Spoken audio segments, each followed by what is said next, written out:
So we have a closing roundtable really to reflect together on the agenda, the challenges, and most importantly, the way forward, the next steps that we're going to take all together to make SupTech and data science a use for financial supervisions and for really enhance the outcomes that we are aiming to achieve through our work in the financial sector development with an impact on transforming our economies and our societies.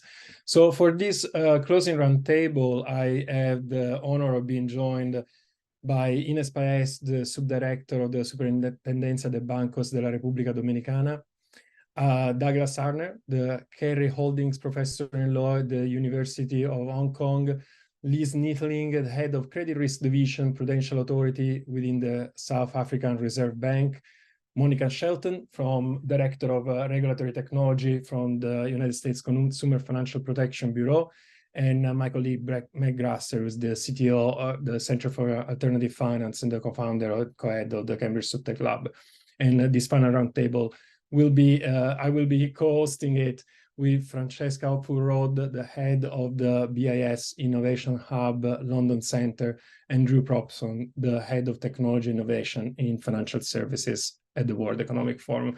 So thank you all for joining me in this very, I think, challenge duty to wrap up 4 days of SupTech Week.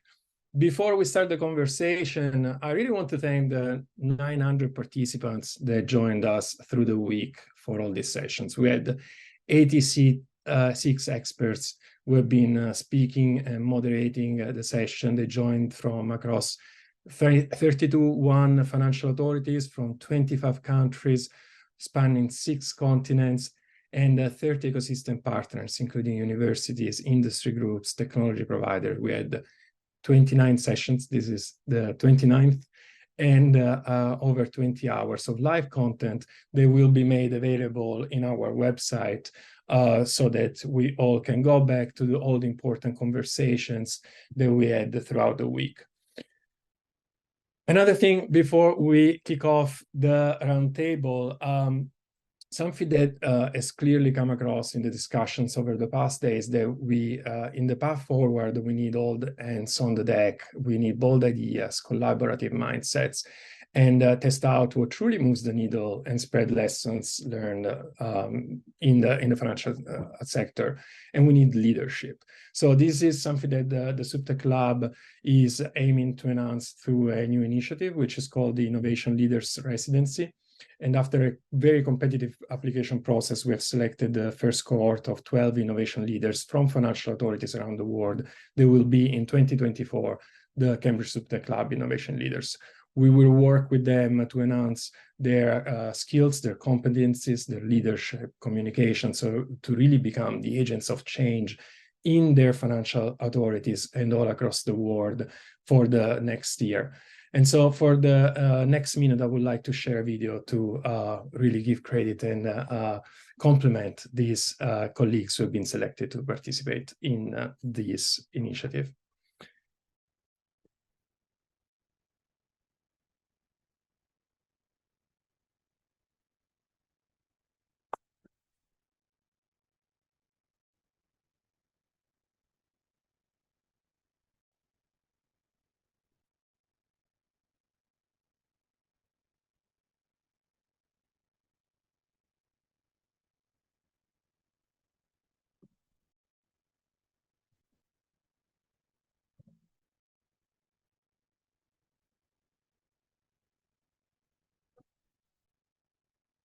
There's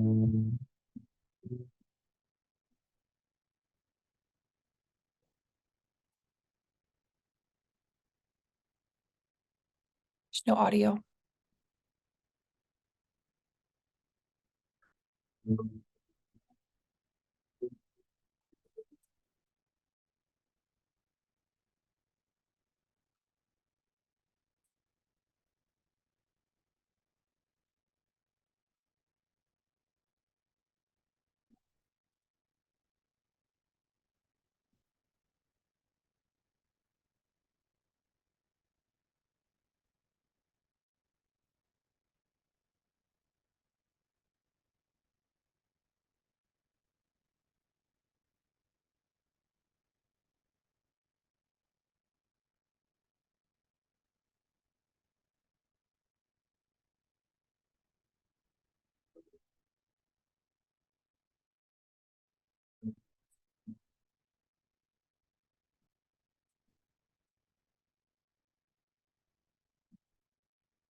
So we mentioned very often in these 4 days that we need to keep the human in the loop.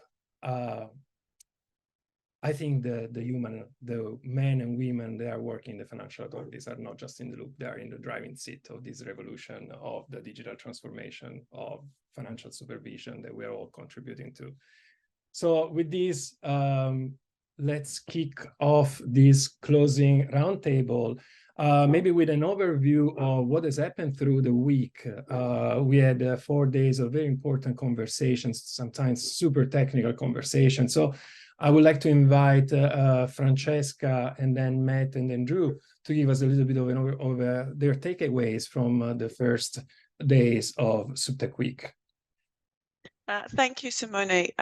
Yes, I mean, I think my takeaway from day one, from listening to the kind of where are we on terms of state of SupTech, was hugely positive. And I think actually the kind of stats that you have just shared in terms of the range of participation across this week really speaks to an appetite, a desire out there for this kind of conversation, which I think we should all be really, really heartened by. And I think it is not just what I think has been so remarkable about this week. It has not just been about conversations between regulators on SupTechs and geeking out about all the wonderful world of SupTech, but it's been about the breadth and diversity of participants. And obviously that, I think, has really speaks to what is required. But I think if I can just call out 2 things that came to me from Monday, was around this word integration. And I think what that means for me, and what I was hearing from colleagues from CFPB, from the Fed, from ECB, and across the world, was this need to really align and bring together your technical teams with your users, with your supervisors, integrating into the front line, really designing for that need. And you know, I think it was you, Simone, who said there is so much that is shiny in the world, and there is so much that it can really draw our attention, and that's really important. But if we're really going to get the adoption, if we're really going to get the use, if we're really going to be able to tell these compelling stories about the value that SupTech is bringing rather than could bring, then integrating that user experience and that user need absolutely up front and center when you're designing these SupTech tools is really key. And that has to sit as part of these wider digital transformation programs, and really thinking about SupTech is not something that is additional to, it is integral to actually how regulators, central banks and supervisory authorities across the world really think about their wider digital transformation journeys. And finally, maybe I can then leave my reflections from Monday and actually from across the week with a provocation, if I may, which is, we have all heard so much about collaboration. And the importance of collaboration, and what this week has been so powerful, I think, is about really catalyzing that. But I would kind of say, well, what's the next best step we need to take then to really make collaboration's a doing word. I say this time and time again, it's a doing word. So what's the things we have to do to make that collaboration real and tangible and effective, and bring value, so that, you know, SupTech is something that is absolutely integral to all of our work. I will stop there. Thank you, Francesca. Yeah, absolutely. Thank you. Also, it's not easy to really wrap up and do some takeaways for so many conversations. They're so complex. Matt, day 2 was about the tech and SupTech and the data science. And some of us are not data scientists, so help us to really capture the highlights of those conversations. Sometimes we're very, very technical. Yeah, absolutely. So, I mean, I think like during this whole week, I've been reflecting back on my career, which has largely been spent in tech, right, as a tech executive. And like, whether that's been in startups or public sector consulting or now in academia, like one thing that I've always seen, one of the practices I constantly promote and try to foster is active curiosity as expressed through engagement with an interdisciplinary team. So one interesting thing that came out of day 2 for me, while the tech was super, super interesting, it's not only about the tech. Like every session throughout that day we heard is about, as Francesca mentioned, you know, collaboration, and what are some concrete calls to action for that. So really, like, yeah, I think whether it's designing a solution, making sure that It's not just the tech and product people in the room, but the end users in the room, and academic experts, and global standard setters, and others who are working on things like algorithmic fairness, who are working on things like bias reduction, who are working on things like compliance with data regulation and scraping data and pulling from social media. These are all interdisciplinary conversations that, yes, center around the tech, they center around the data journey, but they expand, well beyond that. And so, yeah, throughout not just day 2, but virtually every session, we've really heard that innovation requires not only supervisors and technologists, who of course are like the soup and tech in SupTech, but also lawyers, supervised entities, vendors, end users of financial services, working groups, academic researchers, public-private sector engagement, and beyond. So I think, yeah, I think underpinning all of this, and maybe most fundamentally, we heard that kind of investing in well-trained staff, user-friendly solutions with a feedback loop are really must-haves for supervisory agencies to adapt, adopt, and serve their respective missions effectively, efficiently, and responsibly, and to do so together as a global community. So I think we'll have concrete action points for each of these, sessions from day 2 in particular, coming out of this, an algorithmic fairness conversation with concrete objectives, an ethics and AI panel that's giving us feedback on more than an annualized basis. So yeah, really working together as a community is the thing that stood out. Thank you, Matt. And part of working together this community is bringing in all the stakeholders, so the private sector, the financial service providers, the vendors of SupTech solutions, and others, which was really the theme of day 3. Drew, over to you to give us an overview of what happened on the day. Thank you. Thanks, Money. So I thought that one of the most poignant moments of day 3 was actually right at the onset with Peter Kai's keynote, where he mentioned just the tremendous spend that financial institutions are investing in infrastructure related to RegTech and SupTech. So for large financial institutions, this is up to $1 billion, which just really demonstrates the huge potential for cost savings should we appropriately advance RegTech and SupTech. Incentives are all aligned there, which is great to hear, and now it's just a matter of actioning on that. So that was I think a good sort of anchor for the rest of the day. Throughout the day, we heard a lot of other common threads. I'll just maybe highlight 4 that really stuck out to me. The first one was, and this is sort of something that we already know, but important to recognize and remember, just that there's a vast amount of data and reporting that banks are responsible for. So making data-driven strategies is just really essential. That's really important. And I'll also just reflect back to, so in terms of the private sector, the focus of the day was on the role of the private sector. And here we're talking about financial institutions as well as the vendors themselves. So as we talked a little bit more than during the day, the second highlight I'd point out was RegTech and SupTech have a lot more commonalities than differences. So we need to be thoughtful about better collaboration between the two. They're highly interconnected. The third item is on buy versus build. I thought it was well thought out that the two are talked about independently, but it's really a bit of a false dichotomy there, that there are often both built and purchased components within the same application. So this is important when you're doing the assessment between buy and build. And then there, the assessment was really sort of mapped out quite a bit, that it involves looking at available budgets, different open source components, the availability of these open source components, time constraints, legal issues such as data residency and data privacy laws, and then, of course, capabilities of the IT team itself, so talent coming in there. And then the fourth component that I thought that was a really strong highlight was getting back to what you were mentioning earlier, Simone, on keeping the human in the loop. This really came up pretty frequently, but particularly on the AI front. So making sure that AI keeps a human in the loop to mitigate some of the risks involved there. Of course, this is particularly important if we're looking at AI hallucinations. So wrapping up with the people component, I thought was quite appropriate for day 3. Thank you. And I think today in day 4, we really brought this all in 4 conversations on anti-money laundering, consumer protection, the gender gap, and climate finance, to see how these different dimensions play together when we try to tackle some concrete issues around supervision and the advancements that we want to see in the world. So This is not a panel, it's a round table, so please it should be almost unmoderated. Feel free to unmute yourself and let's have a conversation, really.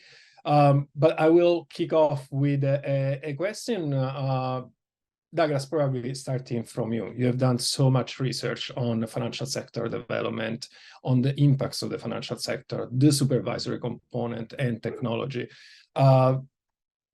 So reflecting on the evolution of SupTech, can you point at some of the initiatives that you think are really moving the needles, and we could look at examples and some of the lessons we're learning about this?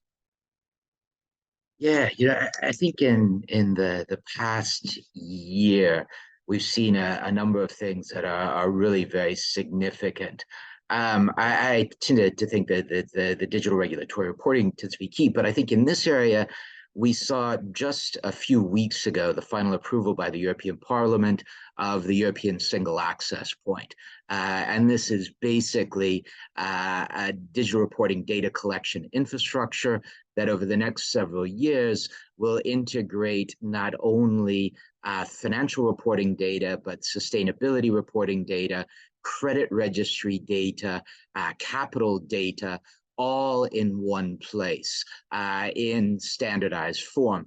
And I think that this is likely to be a transformative piece of infrastructure, both from the standpoint of supervision, but also from the standpoint of looking particularly at all aspects from all different angles of sustainability.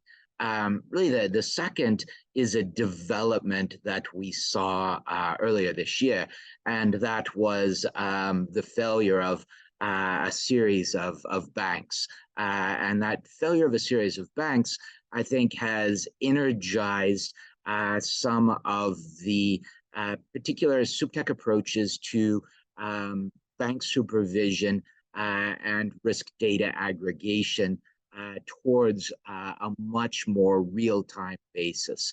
And I think that some of those initiatives had largely been focused on GSIBs, globally systemically important banks.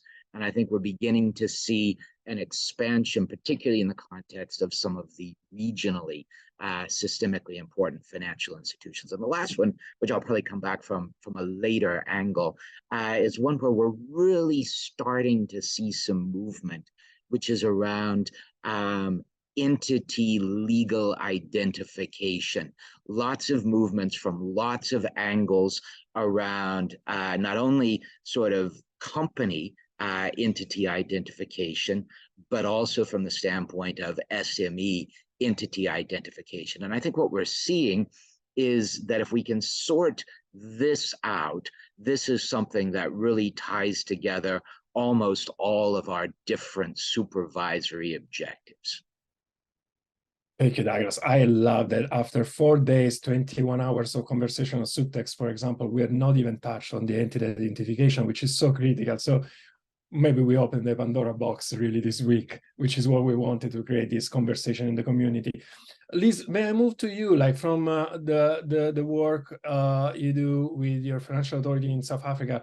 What do you see as the inspiring initiatives in the sector that can really that we should look at to find good examples to follow, even as the solution themselves or the methodologies that are being applied? Thanks, Vinay. So yeah, as one of the speakers said, context is important. So from a prudential authority perspective, we only 5 years old. We were 3 authorities that were brought together.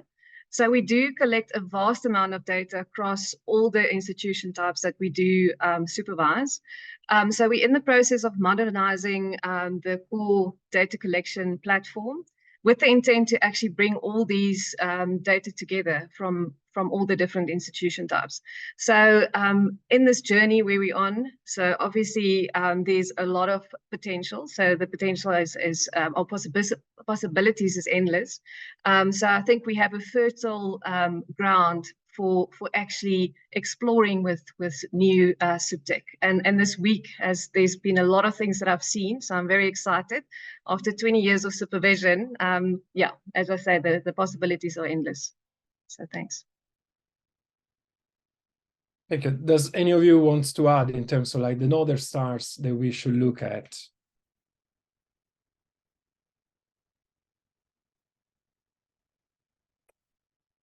All right, so then if this is the present, let's start moving into the future. So how do we all envision the evolution of SupTech in the next year? And what are really the next steps, the most amazing changes that we want to see? Like we meet again, hopefully in 1 year from now for another SupTech week.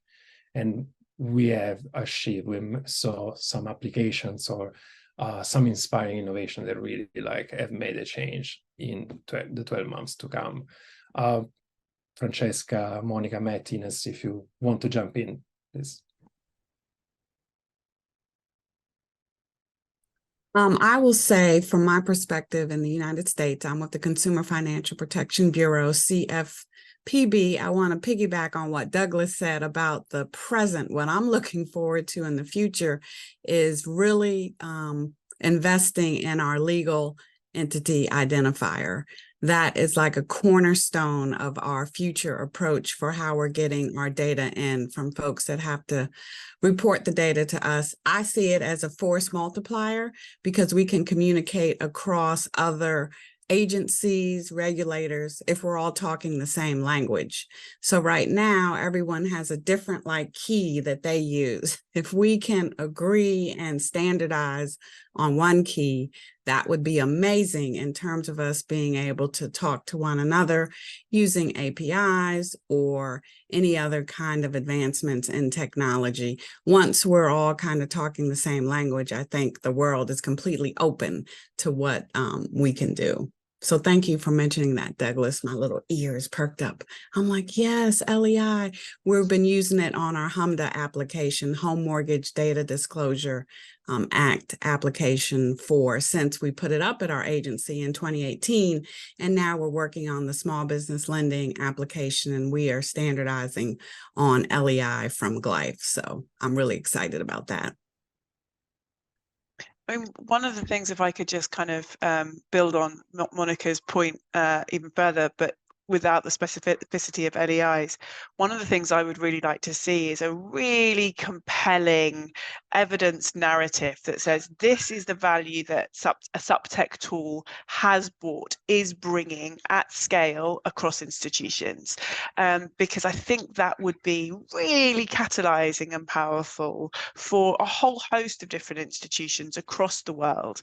And I think, you know, whether it's in the LEI space or not, I think something that really points to that and says, you know, this is, you know, we've always said it's got this huge potential, and we've always seen these wonderful proof of concepts, but this has now tipped over into something that is, you know, production grade, being used at scale, being used by multiple different agencies. You know, that might be hugely ambitious and it might be apple pie, but I'm gonna shoot for that because I think that would be really exciting.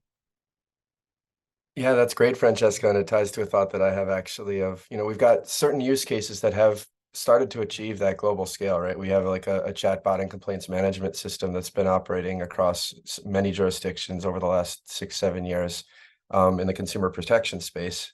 Like, how do we replicate that type of success across other solutions that are out there? So for me, I think in the next year, we'll start seeing like an evolution from these kind of transformative single use case SupTech solutions, like the ones we saw highlighted yesterday, which are amazing and transformative. But beyond that, we'll see kind of an exploration of the composition of these applications, you know, kind of informing maybe a component of the digital supervisory infrastructure that we spoke about on Monday. So the Launchpads prototypes this year, for instance, cover, you know, kind of constitute the beginning of a consumer protection stack. We have, you know, complaints management and integration with other components. There's a component that pulls from alternative data sources like web and social media. There's a network analytics component and topic modeling component that sits over the top of this. So these were developed independently, but increasingly we're seeing opportunities for collaboration and extension of these. And I think to facilitate that, you know, we need absolutely continued sharing of successes, failures, lessons learned, and also resources like case studies, open code, and open data from all of these solutions that are out there, so people can begin to understand how these things tick and how they can be composed and how they can scale globally. And finally, I think to the point earlier on capacity building and collaboration, platforms to foster data science capabilities, for instance, building and experimentation that's necessary for particularly interagency challenges like anti-money laundering or climate risk supervision, these kind of things. So to me, those are, I think, ingredients that we'll see becoming more prevalent and prominent over the next year.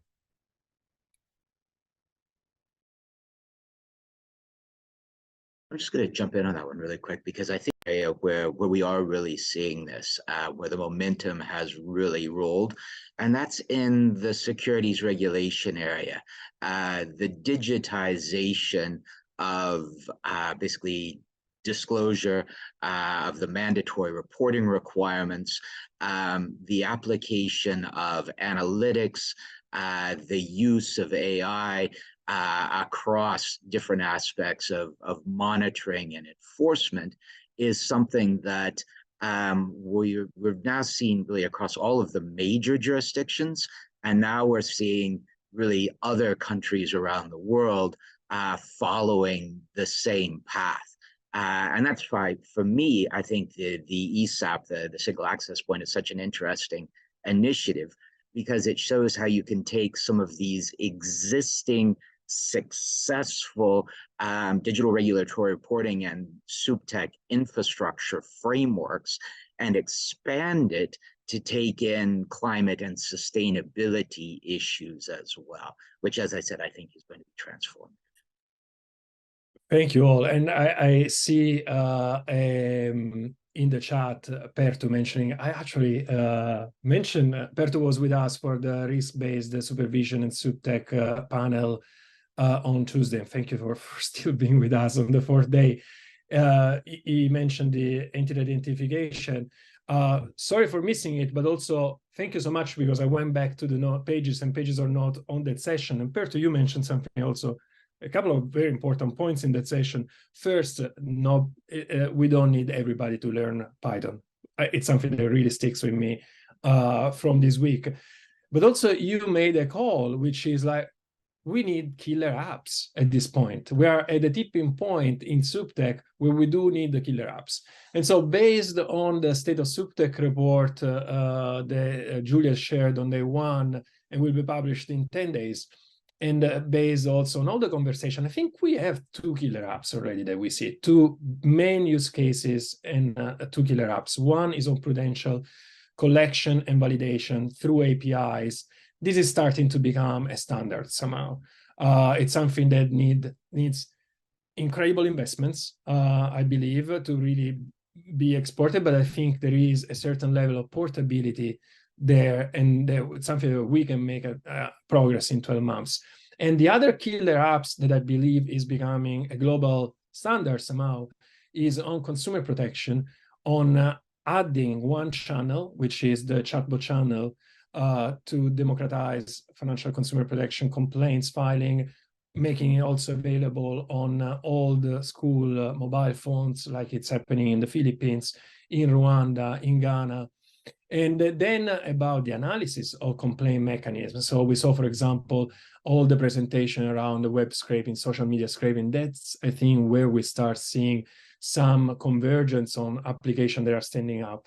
Are there any others that we see, that you see? I'm asking the people in the chat as well, but mostly the people in the roundtable here. Do you see like killer apps that we are almost about to get there?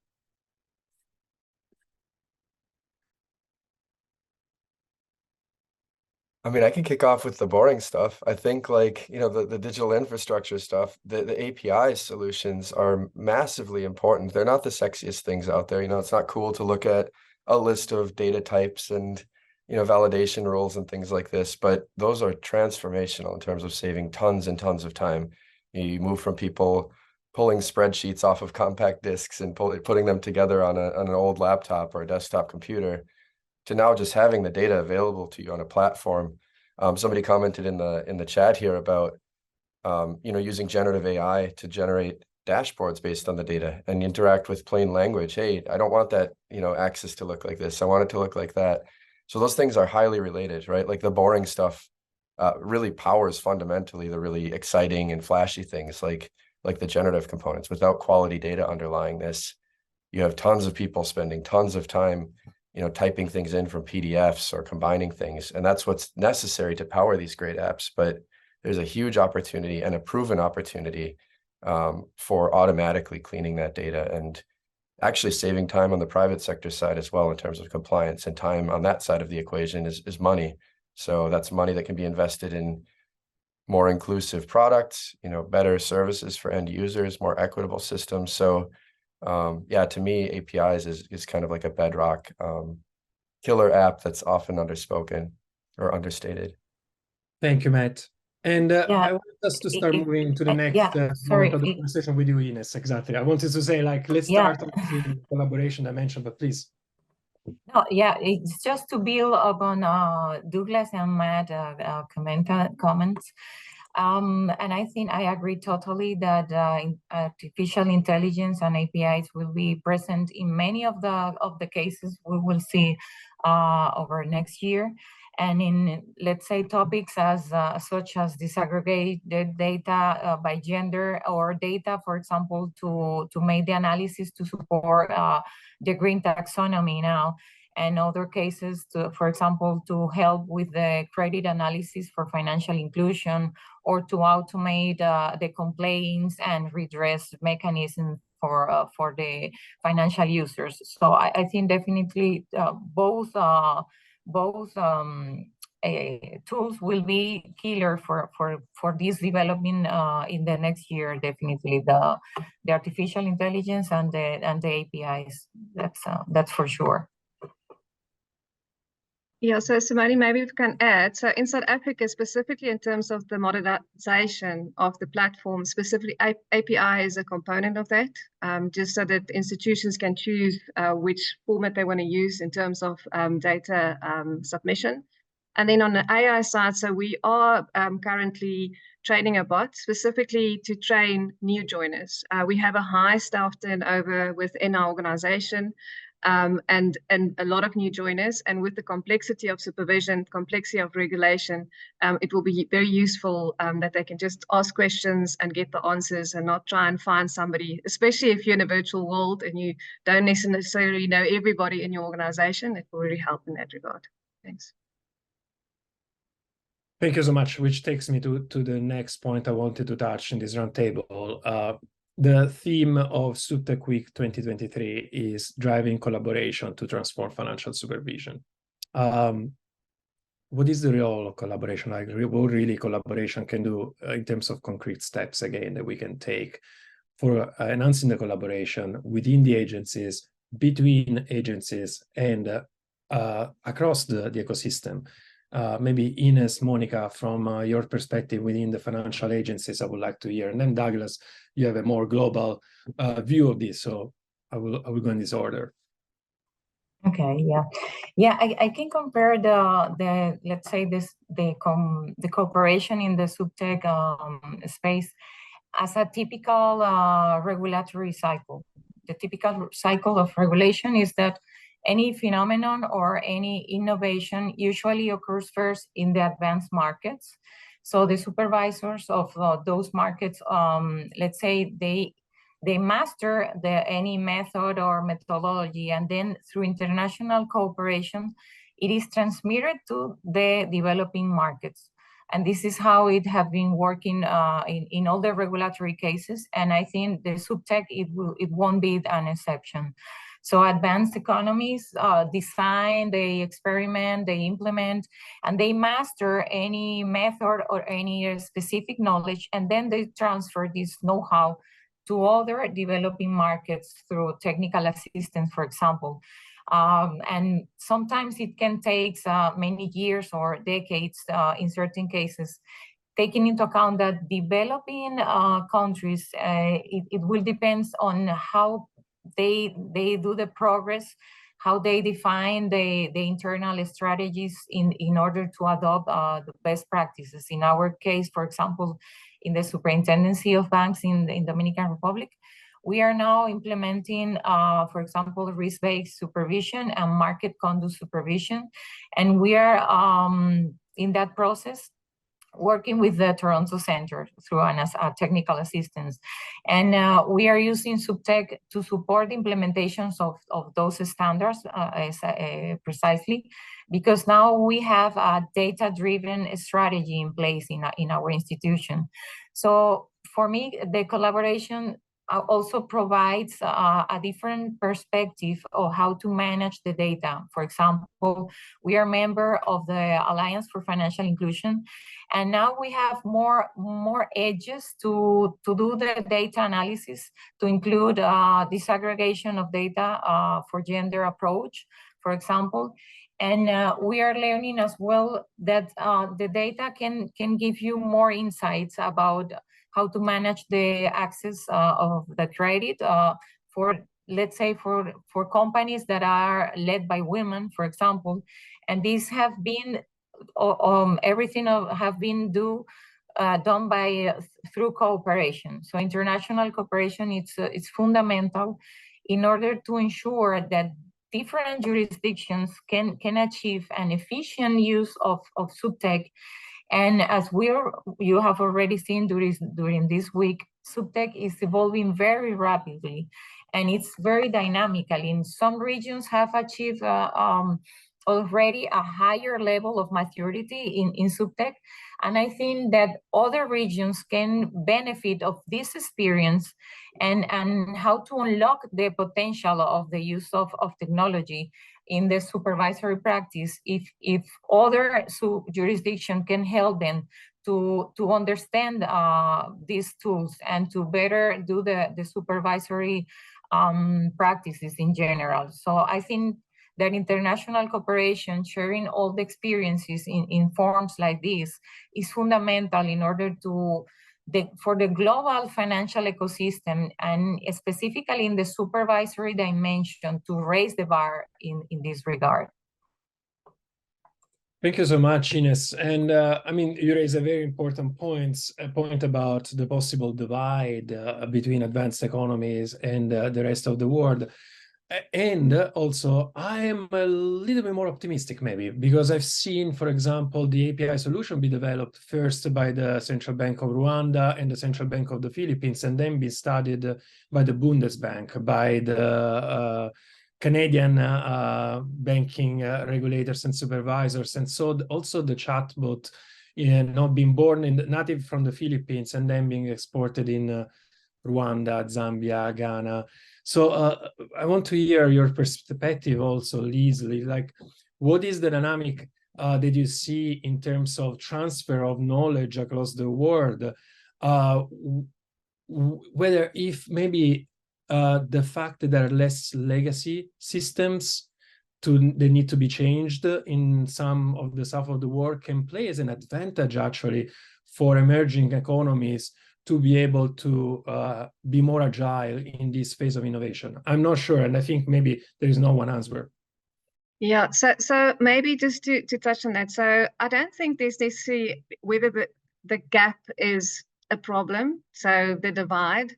I see it more as an opportunity, because going through this week now, I've seen a lot of things that makes me very excited. And I think we have a responsibility to actually reach out to other regulators, to have these conversations, to see what's out there, to see what's the possibilities for our specific jurisdiction. What can we use? It was mentioned that we don't have to reinvent the wheel.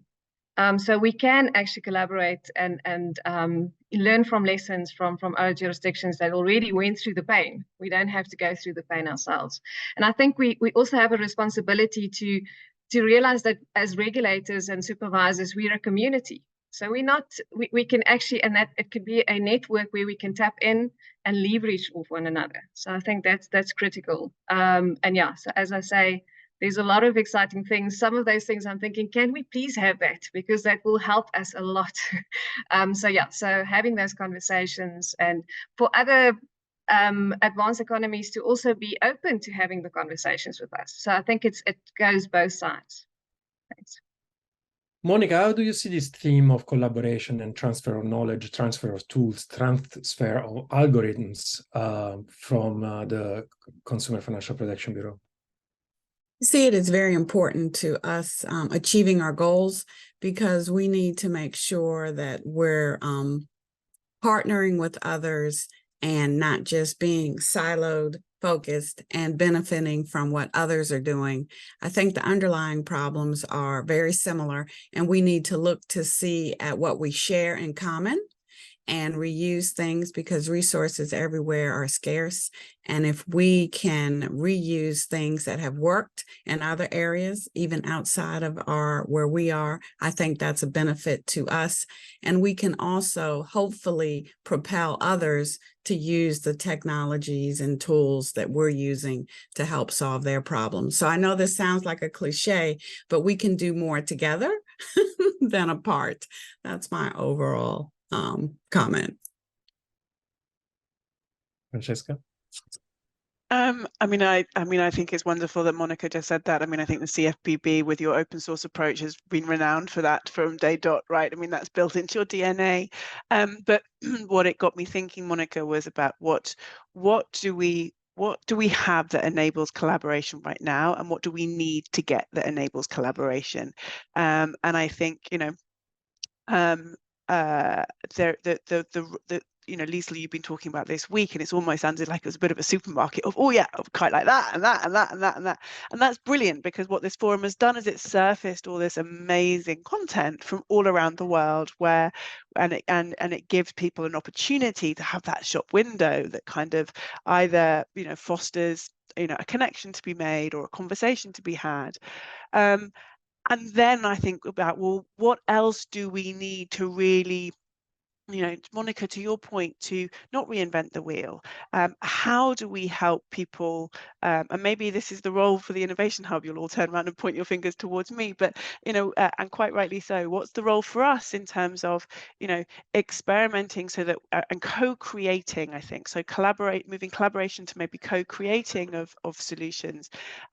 Maybe there's a need to speak really frankly about the stuff that hasn't worked well. How do we do that safely as a group of regulators and central banks? You know, how do we share that insight about, you know, about what we've done, what not to do, where are the blind alleys, where are the opportunities, where can things be leveraged and built on, which builds on that foundation of knowledge sharing, but takes it into that space of co-creation. And obviously the SupTech Lab does this.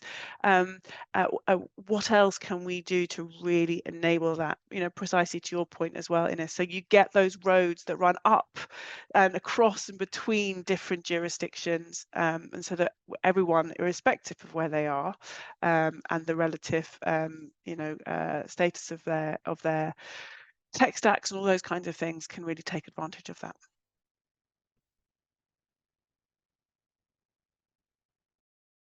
Please, Douglas.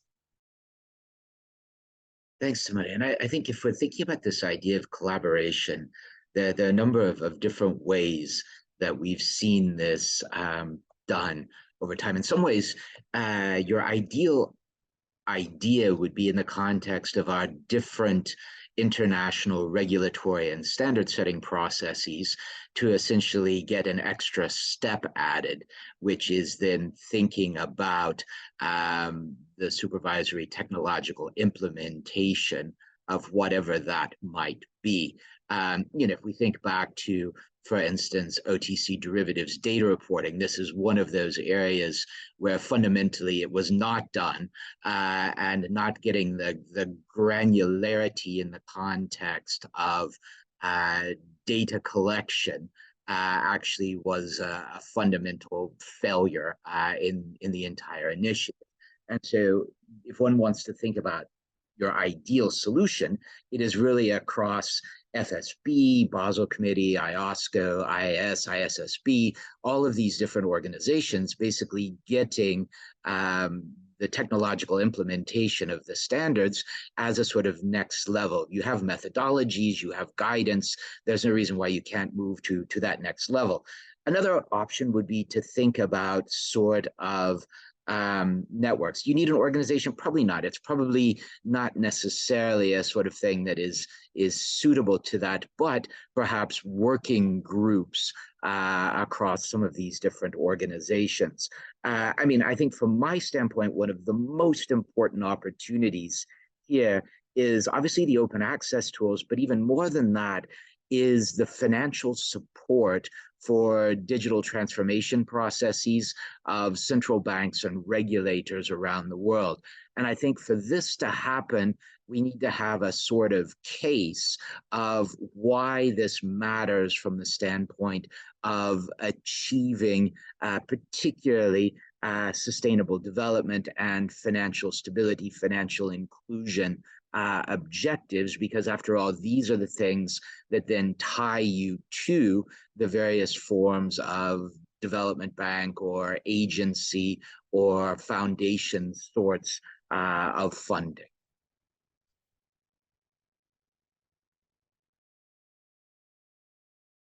Oh, Simona, you're on mute. Oh, Simona, you're muted. Sorry, I was saying at a certain point we need to close SupTech Week. I see that we can continue to unpack this conversation and stay here forever. But Matt, maybe 30 seconds from you. Something I think is very important in this collaboration environment that you're working on is the data gymnasium. So if you can give us just like a really very quick overview of what that is going to be. Yeah, absolutely. I just wanted to quickly second Monica's point on shared resources. Francesca's call to action on what's needed to really do this, and Douglas's brief mention of standardization as part of this. There's tons of research on what standards can do in terms of nascent markets and making sure that there's not lock-in with one particular solution, that innovation and competition remains, and that we can use these standards to insert things like gender disaggregated data as not a principle we have to convince people on a value basis of, but pragmatically, this is part of your standard API system that you're adopting. And so, just by adopting this technology that's saving you time, you get with it, these benefits of having disaggregated data and whatnot.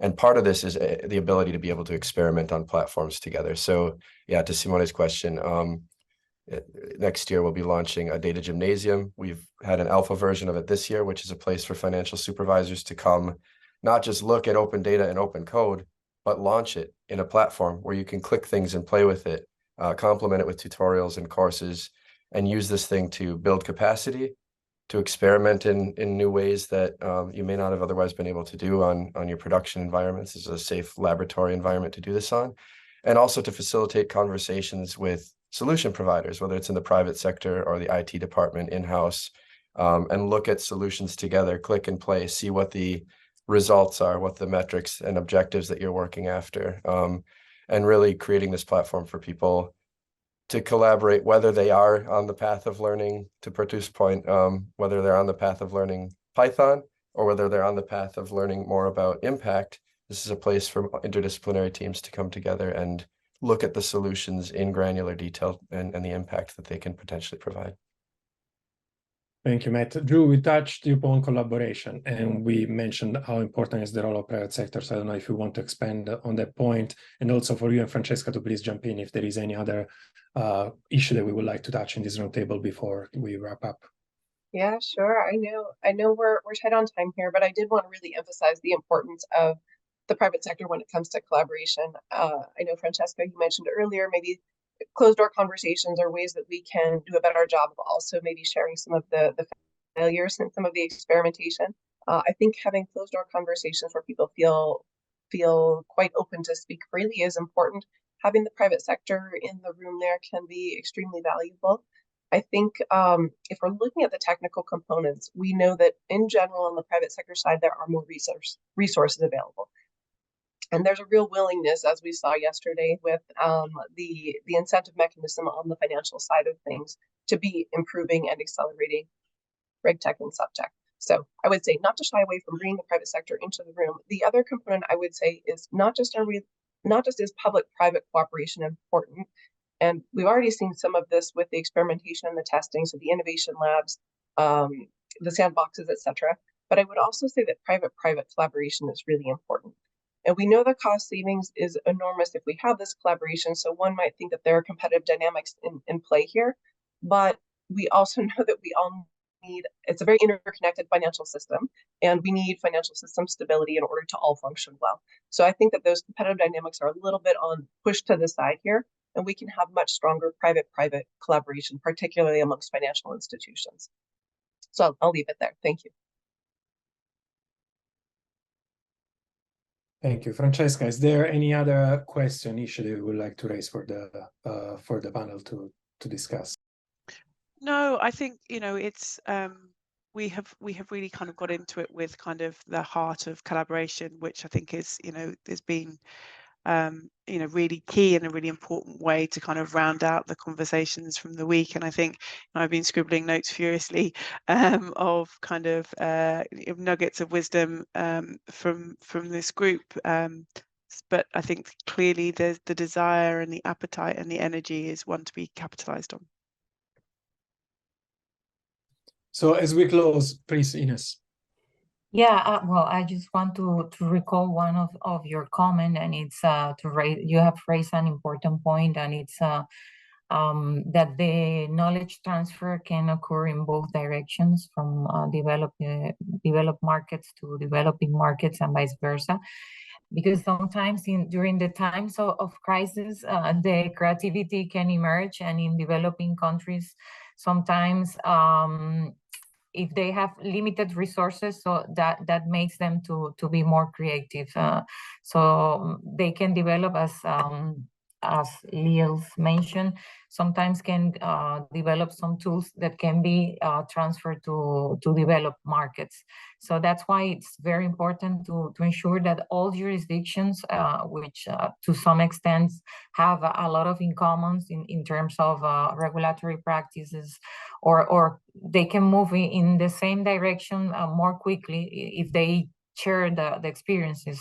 So that's why it's pretty important spaces like the regulatory knowledge exchange from Cambridge to share these ideas and this experience, and definitely this initiative that the Cambridge SupTech Lab to bring together all the actors in the regulatory space and share the experience. It's I think it's something that very important, and this week it's the best example of these sharing experiences. Thank you, yes, and thank you for the shout out to the regulatory knowledge exchange of Cambridge. I think it's a very important tool that we have available. So last round, 30 seconds each, popcorn style. What is one call for action? Who wants to start?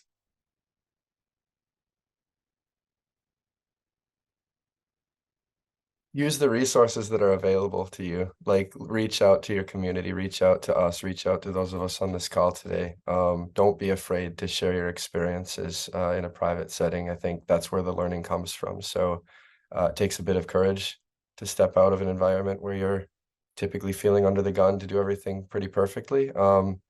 But it's a really important aspect of growing together. So that's my quick one. So maybe from my side, so basically a culture and mindset shift. So I think it's important, not just in terms of implementing SupTech, but also in terms of collaboration, as we've mentioned. So you need to think about it differently. We're not in competition. We can potentially work together. Thanks. Well, Yes. on top of Liels, I think let's say that to create the internal capabilities to be able to take advantage of the opportunities provided by technology, and definitely it will help this the mindset. Just come back to a point that Drew made, which is the integrative approach. The need to think about digitizing everything within your institution, and that includes both your internal data sources as well as your collection of external data in order to better enable analytics to support your functions. And I think that integrated thinking is really the essential approach. If I may, I would like to kind of do a bit of a shout out to move from collaboration to broaden that to co-creation. How can there be kind of partnerships between regulators and central banks to sort of co-create solutions that that can be adopted more broadly, and that might mean a kind of a central core with customizable kind of elements, but I think that that would be catalyzing. It would accelerate a path to adoption, and would be potentially really valuable. Me, real quickly, I don't know if I have a call of action to others, but I will share with everyone what I wrote down for myself and my team to do is figure out how we can get on this data gymnasium and work in this open source data environment with others. So I'm really excited about that. Thanks for mentioning that. I think that was Meg. Maybe my quick ask would just be better private cooperation, and Forum is obviously happy to facilitate that, but I'm echoing my earlier comment. I do think it's really important. I don't think there's enough of it, and I think there's a lot we can do there. Thank you so much. That's a great agenda for the next months to work on. Francesca, Drew, I don't know if there is any closing remark that you want to share. The only closing remark from me would be to thank all of our participants.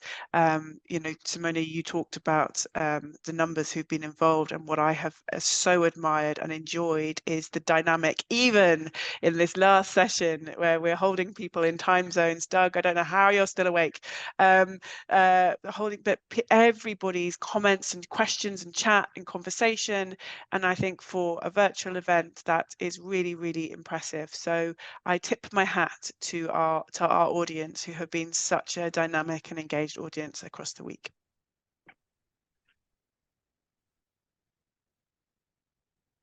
Thank you, Francesca. Drew? No, I really don't have much more to add, just than thank you so much, and just so impressed with the amount of the different perspectives that have come to the table and the people who have stayed throughout the week. So to me, that's very energizing, and looking forward to next steps. Thank you. So I want to thank you all for joining this last roundtable. I want to thank Francesca and BIS Innovation Lab team, John Yu, Ayu Kinanti, Sharon Rose Lithur, for all their work in preparing for SupTech Week. Drew and the World Economic Forum, thank you also for your partnership, for this real co-creation that has been that we've gone through for the last 2 months. And I want to thank our team, the Cambridge SupTech Lab, Matt, of course, and Julia Tongwe, Jose Miguel Mestanza, Natalie Lehenan, Leslie Suan, Samir Kuan, Abhishek Rana, Adriana Senior, Jack McKisson, all the people that have been working to make this possible. And kudos really to Erika Guillana, who is our senior event manager, who has been making this possible. Thank you all, and we have a great agenda to start the new years, and hopefully see you at SupTech Week 2024. Thank you. Thanks, everyone. Thank you. Bye-bye. Thank you.